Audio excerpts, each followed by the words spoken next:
Assalamu alaikum, my dear learner, and welcome back to my YouTube channel. Today, again, I'm going to read a news, and that news is from Dhan News. Let's read first its heading, then I will explain all the. So, its heading is UK court declares Hassan was bankrupt. अगर आप heading देखेंगे तो आपको पता है, बहुत दफ़ा बता चुकी हूँ मैं आपको कि वो प्रेजेंट इंडेफिनेट में होती है, रिडक्शन मेथड हम यूज़ करते हैं। तो यहाँ यूके गवर्नमेंट ने, यूके कोर्ट ने डिक्लेयर कर दिया हसन नवाज को बैंकरप्ट। बैंकरप्ट का मतलब होता है दिवालिया।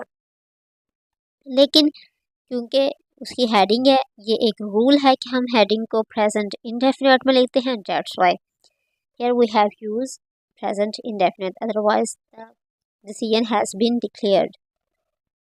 सो यूके गवर्नमेंट ने हसन नवाज को बैंकरप्ट करार दे दिया था, ये दे दिया है। Now we will know the reason by reading its detail. Hasan Nawaz Sharif, ठीक है जी। ये आप एक देख लें, ये एक नाम है जो कि एज अ सब्जेक्ट है कि हम बात ही हसन नवाज शरीफ की कर रहे हैं, तो ये क्या है, हसन नवाज शरीफ। उसके बाद कोमा, जहाँ भी कोमा आ जाए आपने ये देखना है कि वहाँ कुछ ना कुछ भाई एक्स्ट्रा ग्रामर का रूल यूज़ हुआ है जो कि एडवांस ग्रामर में फॉल करता है। तो अब ये देखें कि हसन नवाज शरीफ, आगे कोमा के बाद लिखा है the son of former prime minister Nawaz Sharif. The son of former होते हैं साबका प्राइम मिनिस्टर नवाज शरीफ, जो कि साबका प्राइम मिनिस्टर नवाज शरीफ के बेटे, ठीक है। इसके बाद फिर कोमा लगा के इस इंफॉर्मेशन को हमने क्लोज कर दिया है। तो यहाँ आप देखें कि कोई हमने नाम लिखा है, या इस्लामाबाद अगर हमने लिखा, उसके बाद हमने कोमा लिख दिया है। तो अगर हम लिखे a beautiful city of Pakistan, इसका मतलब है कि एक्स्ट्रा इंफॉर्मेशन है इस सब्जेक्ट के बारे में। वो एक्स्ट्रा इंफॉर्मेशन तो है, लेकिन कोमा में फिर हम क्यों लिख रहे हैं? कोमा में हम उसको इसलिए लिख रहे हैं कि ये एक ना नॉन एसेंशियल इंफॉर्मेशन है, कि अगर हम इसको नहीं भी ना लिखेंगे तो हमारा काम चल जाएगा। इस वजह से इस इंफॉर्मेशन को, नॉन एसेंशियल इंफॉर्मेशन को हम लोग कोमा में लिखते हैं। ये बार बार चीज़ें इसलिए रिपीट करती हूँ कि ताकि 3 4 10 दफ़ा अगर आपको सुन के अगर आपके माइंड में ये चीज़ें रहती हैं कि राइटिंग करते हुए या पढ़ते हुए, तो ठीक है, बार बार बताने से ही आपको याद हो जाए। It's well and good. So ये देखें कि हसन नवाज शरीफ, उसके इंफॉर्मेशन दी जा रही है कि हसन नवाज शरीफ से ही हमें पता चल रहा है कि बी नवाज शरीफ के बेटे की बात की जा रही है। तो यहाँ उसने एक्स्ट्रा इंफॉर्मेशन भी दी है, जो नहीं जानता वो जान ले, जो जानते हैं उनको पता चल जाए कि ये एक नॉन एसेंशियल इंफॉर्मेशन है, इसलिए कोमा में लिख दिया है। आगे देखें जी, आगे इसको कट कर दें।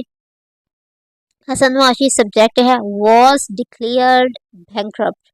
वॉज डिक्लेयर्ड, वॉज है, उसके बाद V3 है, तो ये हमारे पास क्या था, पास्ट इनडेफिनेट का हमारे पास पैसिव वॉइस है। इसमें क्या था, डिक्लेयर कर दिया गया था, ठीक है।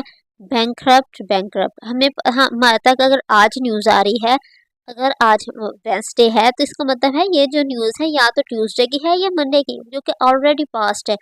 तो हम लोग पास्ट में ही उसको न्यूज़ को बताएंगे कि भी उसको बैंकरप्ट कर दिया, उनको बैंकरप्ट जो था ना उसको डिक्लेयर कर दिया गया था। आज हम कह रहे हैं, आपको पता है कि मंडे को ये काम हुआ था, तो इस वजह से ये पास्ट है, ये काम पास्ट में हुआ था, इसलिए ये यहाँ हम लोग पास्ट का पैसिव वॉइस यूज़ करेंगे, सिंपल पास्ट का। जब वॉज के साथ V3 आना है तो ये सिंपल पास्ट का पैसिव वॉइस है, जिसमें हम लोग ये कहते हैं कि हसन नवाज शरीफ को बैंकरप्ट डिक्लेयर कर दिया गया था। देखें, ये लिखा हुआ कर दिया गया था, बात हमें समझ आ गई है उर्दू में। लेकिन ग्रामेटिकली आप देखें कि किसने उसको डिक्लेयर किया है एज अ बैंकरप्ट, ये तो हमें पता ही नहीं। तो जब हमें ये ना पता हो कि किसने किया है, तो हम लोग क्या करते हैं, पैसिव वॉइस का जुमला इस्तेमाल करते हैं कि उसको ये बात, ये करार दे गया दिया है, या ये डिक्लेयर कर दिया गया था। हाँ, अगर आपको पता हो कि किसने ये काम किया है और आपने पैसिव वॉइस में वो लिखना हो, तो उसके बाद फिर हम कहते हैं बाय, लिख के उसका नाम लिख देते हैं। अब ये देखें, बाय के बाद लिखा हुआ है the high court of justice in London. High court of justice in London, देखिए Hasan Washi was declared bankrupt by the high court of justice. हमने क्या लिखा है कि हसन नवाज शरीफ को बैंकरप्ट डिक्लेयर कर दिया गया था हाई कोर्ट ऑफ जस्टिस से इन लंदन। लंदन में हाई कोर्ट ऑफ जस्टिस के ज़रिए से, या high court of justice in London ने हसन नवाज शरीफ को बैंकरप्ट डिक्लेयर कर दिया था। ठीक है, बात समझ आ गई। यहाँ तक हमारा जो एक सेंटेंस है वो कंप्लीट है। लेकिन हमने जो हमारी जो न्यूज़पेपर होता है या पैराग्राफ होता है, तो हम इतनी सिंपल इंग्लिश नहीं लिखते, तो कोई अट्रैक्टिव ही ना पढ़ने में, किसी को मज़ा ही ना है, हम उसको हमेशा कम्प्लेक्स सेंटेंसेस यूज़ करते हैं। तो इसको कम्प्लेक्स बनाने के लिए उसने एक प्रपोजिशन का यूज़ किया है, आफ्टर। ठीक है, बात को उसको कंटिन्यू किया है, उसमें हमने उसे कैसे जोड़ा है, उसने कैसे जोड़ा है उसको दी आफ्टर लगा के, एक प्रपोजिशन लगा के उसने इन दोनों सेंटेंसेस जो बातों को, जो सेंटेंस नहीं आप समझे कि दो बातों को जोड़ दिया उसने। एक ये बात थी, उसने एक प्रपोजिशन लगाई और अगली बात को जोड़ दिया उसने। आफ्टर आफ्टर ही फेल्ड, जब वो फेल्ड हुआ टू क्लियर, क्लियर करने के लिए टैक्स लायबिलिटीज, जितने भी टैक्स की लायबिलिटीज थे उनको ही owe to the UK government. Tax liabilities जितने भी टैक्स थे उसको वो जब क्लियर करने में फेल हुआ, ठीक है, ही ओव्ड कहते हैं वो मकरूज था to the UK government, UK government का ही ओव्ड का मतलब होता है मकरूज होना। ठीक है, आई ओव्ड यू, मैं तुम्हारा मकरूज हूँ।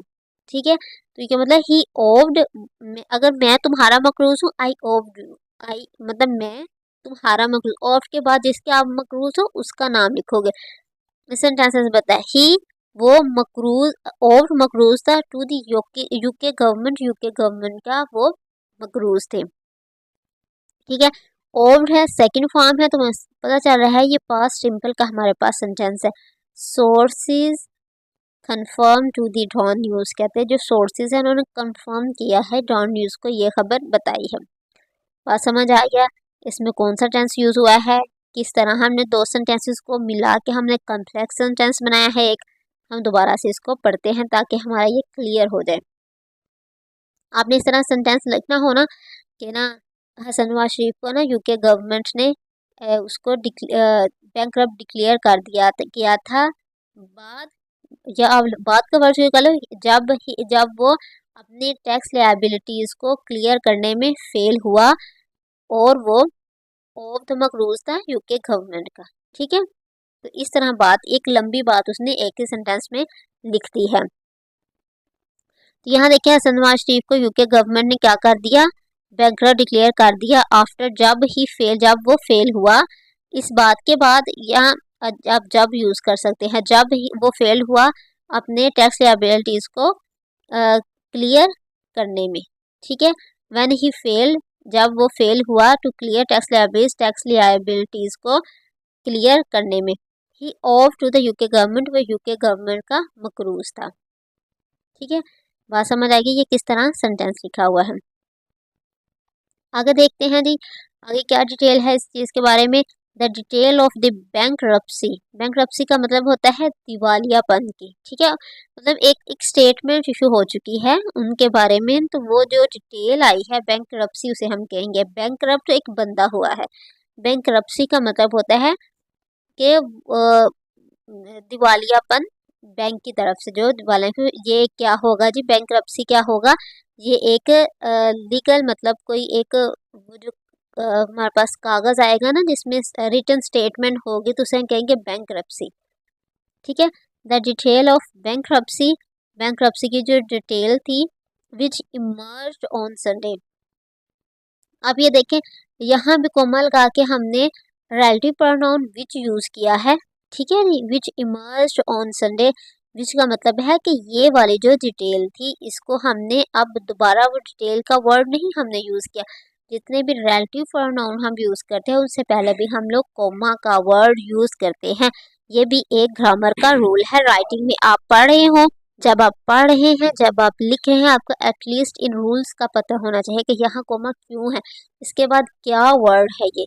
ठीक है जी, अब ये देखें the detail of the bankruptcy which emerged on Sunday, इस डिटेल के लिए डिटेल का वर्ड हमने दोबारा यूज़ नहीं किया, उसके हमने रिलेटिव प्रोनाउन का वर्ड यूज़ किया है विच। ठीक है, जो कि इमर्ज्ड उभरी ऑन संडे, संडे को, were officially publish in the UK gazette, were वो थी ऑफिशियली पब्लिश हुई थी इन द यूके गवर्नमेंट, वो यूके गवर्नमेंट ने ऑफिशियली पब्लिश की गई थी।